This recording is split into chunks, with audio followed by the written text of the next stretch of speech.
Înfloresc florile în prag pentru al meu părinte drag.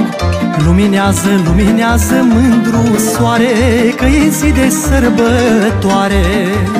Înfloresc florile în prag pentru al meu părinte drag. Luminează mândru soare, că e zi de sărbătoare.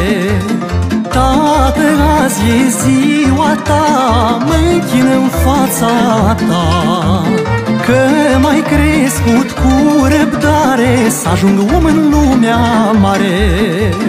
Tată, azi e ziua ta, mă închin în fața ta, că m-ai crescut cu răbdare să ajung om în lumea mare.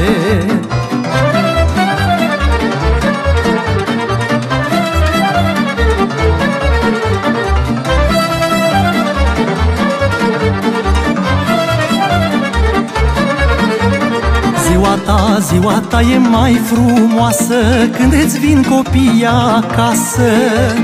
Nu mai ai nicio durere, te simți iarăși în putere.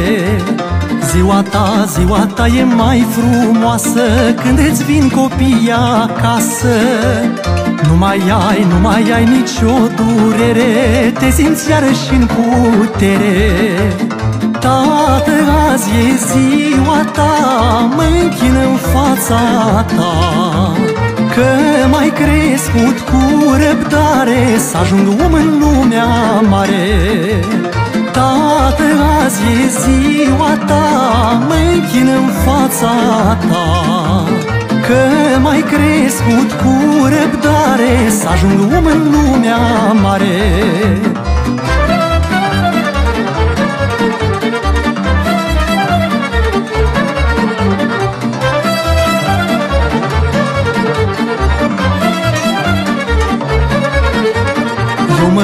Eu mă rog lui Dumnezeu să trăiască tatăl meu, că a muncit o viață întreagă pe noi mari ca să ne vadă.